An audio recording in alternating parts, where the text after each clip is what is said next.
Flyers fans, buckle up. We're near the top of the Eastern Conference. The Metro Division is wide open, and yet something's missing. You can feel it on almost every shift, every faceoff, every late game scramble. The Flyers desperately need centers. So here's the question. Do we wait for the trade deadline? Do we wait for the draft? Do we wait for the summer? Hope a prospect magically emerges? Or do we swing for the fences right now and bring in a young top-tier pivot to stabilize this team and maybe even shake up the league? Today, we're going to dive into two names from the Seattle Kraken who could change everything. Matty Beniers and Shane Wright. Their careers, their upside, and why the Kraken might actually be open to the deals. And we'll talk trades, fit, and even mock up the Flyers' offers, all while keeping it fun. After all, if Clark Griswold could light his house up with all those lights, well, the Flyers can swing big for a center. So stay tuned, because by the end of this video, you might be saying, shut up, let's just make it happen.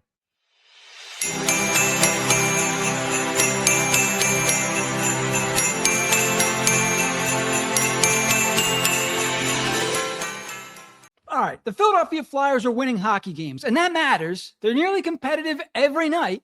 They've hovered near the top of the Metro Division, and they've planted themselves firmly in the Eastern Conference playoff picture. This isn't smoke and mirrors. This is structure, buy-in, and accountability paying off. But even during wins, especially during wins, there's an uncomfortable truth hovering just below the surface. The Flyers don't have enough centers. They've survived by committee. They've leaned on wingers to drive offense. They've protected matchups instead of dictating them, and they've succeeded anyway, which almost makes the flaw easier to ignore. But ignoring it would be a big mistake because playoff hockey has a way of exposing the one thing you hoped wouldn't matter. In the NHL, strong play down the middle absolutely still matters. Right now, the Flyers don't consistently control the puck through the neutral zone. They don't always have a center who can tilt the ice when momentum shifts. They don't have a true long-term answer behind the top of the lineup. And they don't have a prospect ready to knock down the door tomorrow. Look, it's not criticism. This is context. The Flyers are ahead of schedule. They're winning earlier than expected. And when that happens, front offices have to decide whether to let this moment pass or lean into it. And as Clark Griswold once said, we're going to press on.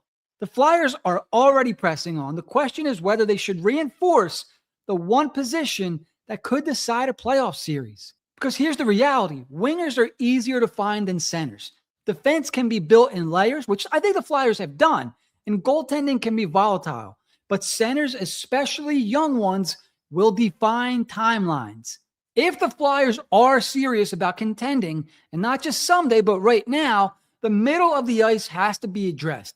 The standings suggest opportunity. The roster suggests urgency, and the conference suggests this might be the best chance they'll get before expectations and pressure rise even higher. The Eastern Conference is an absolute gauntlet right now, and that matters more than fans want to admit.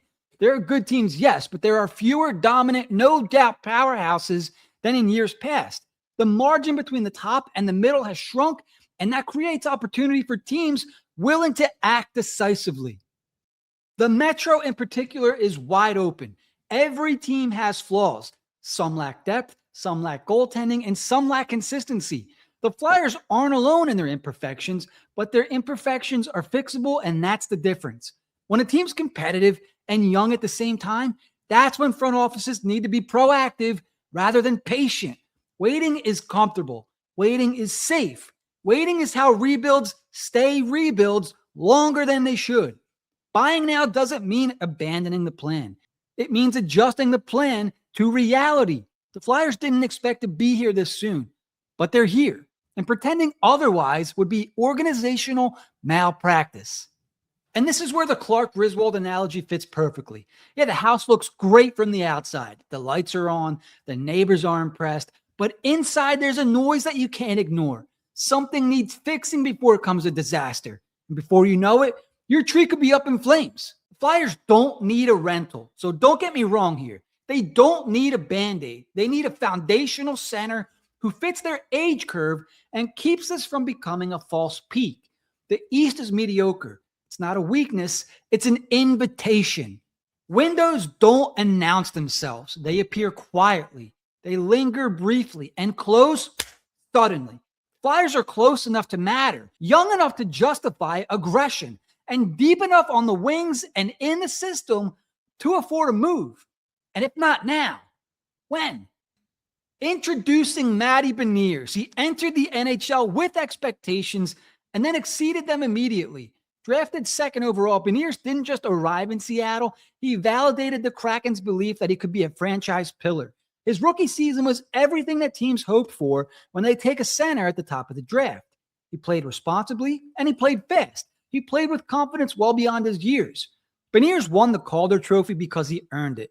He wasn't sheltered. He wasn't hidden. He handled matchups, contributed offensively, and played the kind of two-way hockey that coaches trust. That trust matters more than raw points, especially for young centers.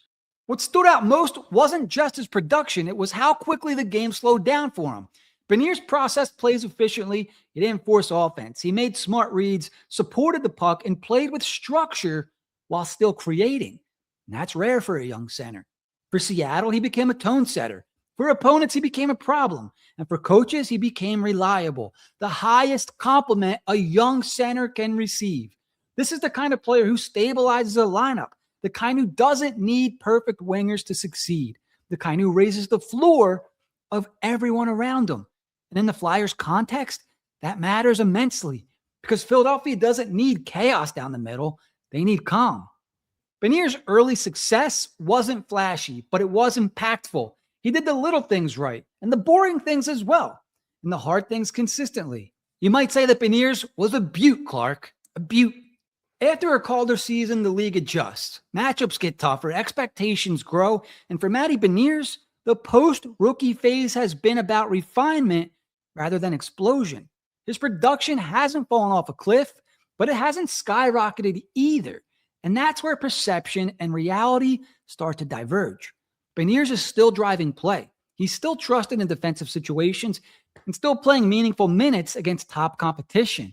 What he hasn't done is become a headline scorer, and that has unfairly colored how some view his trajectory. But context does matter. Seattle's offense has been inconsistent. Line combinations have shifted. The team itself hasn't taken the leap some expected. Beniers hasn't regressed. He's been asked to stabilize a roster still finding its identity. That's not stagnation. That's responsibility. From a contract standpoint, Beniers fits perfectly into a long-term plan. He's cost-controlled, predictable, and still years away from his prime. For a team like Philadelphia, that's absolute gold. You're not paying for past production. You're paying for future certainty. And centers like Beniers age well. They don't rely solely on speed or skill. They rely on intelligence, positioning, and effort. Those traits translate across systems, coaches, and playoff environments.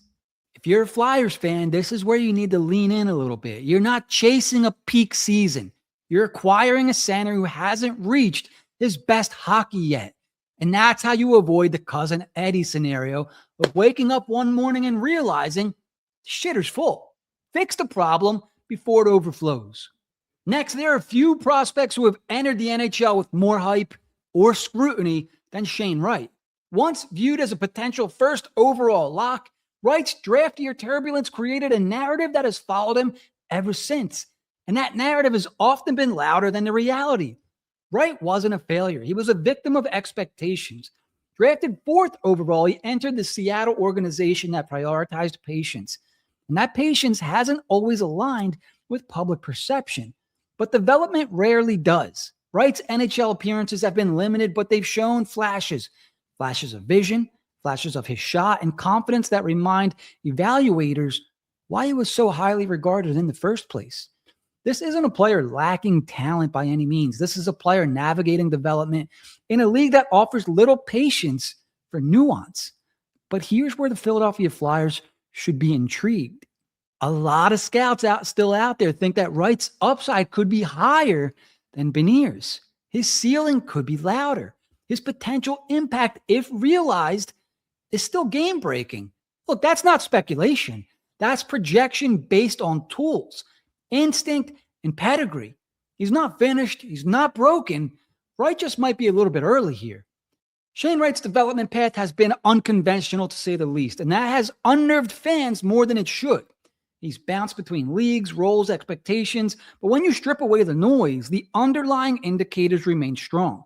His skating is NHL caliber, his release is still dangerous, his offensive instincts are advanced, but what he needs is trust and opportunity, not spot minutes and constant evaluation. And this is where the Flyers could succeed, where others are hesitating. Philadelphia is not asking Wright to be the savior. They'd be asking him to grow into a role within a structure that values responsibility first. That's a safer environment than the pressure cooker he's experienced elsewhere. Wright's offensive upside is legitimate top-line potential. He sees lanes others don't. He anticipates plays, and once confidence locks in, production often follows rapidly. This would be a calculated gamble, not a blind one. Right now, Seattle's stuck. They're stuck in the middle, and the middle, as Flyers fans know, can be dangerous. They're not rebuilding, but they're not ascending either. And that's when teams reassess timelines, redistribute assets, and consider difficult moves. Trading from their core isn't a sign of failure. It's a sign of clarity. Seattle right now has depth. They have multiple young forwards. They might decide picks and prospects better align with their long-term vision. And if they do, teams like the Flyers could be ready. So why would Seattle actually do this? It's not about giving up. It's about reshaping their roster. Seattle could decide they need more picks. They want different profiles. Maybe they want wingers, defense. Maybe they want more NHL-ready assets, or maybe they just want more flexibility. Philadelphia has all that, which brings us to the next uncomfortable point. What goes the other way? If the Flyers want a center, something good should have to leave. And a lot of fans out there might start with Owen Tippett. He's explosive, physical, productive, but also a winger. And the Flyers have more wingers coming than roster spots available. Centers are much harder to replace than wingers. They always have been. There's also Alex Bump, Denver Barkey, high motor, high skill prospect that rebuilding teams crave. Or there's still Emil Andre. And if you remember at the beginning of the year, Rick Tocchet wants bigger D. Bigger, longer, faster D. Emil Andre doesn't fit that mold. So my first question to you guys, and let me know in the comments, would you trade Owen Tippett to acquire Matty Beniers or Shane Wright? And then let's put some kind of structure to this. If your answer is yes, what would you trade? If it's Matty Beniers, maybe you want to give up an Owen Tippett, an Emil Andre, and a 2025 or 2026 first-round pick. Or maybe both. If it's Shane Wright, maybe you don't have to give up as much as Beniers. Maybe it's Alex Bump, Denver Barkey, 2025 first-round pick, and maybe another conditional pick. Buying now isn't desperation. It's awareness. The East is open. The Flyers are competitive, and the room believes. This is when you act, not when the window closes. Did Clark Griswold wait until Christmas morning to check his lights? No. He made sure his family had the happiest Christmas this side of the nut house. The real risk isn't losing a trade. It's wasting a season that could matter. Standing still while others climb past you. If the Flyers just even add one of these guys, just one, they become an entirely different team. Structure improves, matchups stabilize, and confidence spreads. Beniers raises the floor, Wright raises the ceiling. Both change the Flyers' room and potentially the rest of the season. Look, this Flyers season is real. They're right in the thick of it, but real doesn't mean finished.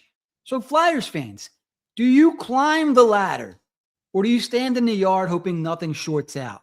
Sometimes you deal with it, sometimes you fix it. Drop your trades in the comments. I'm curious.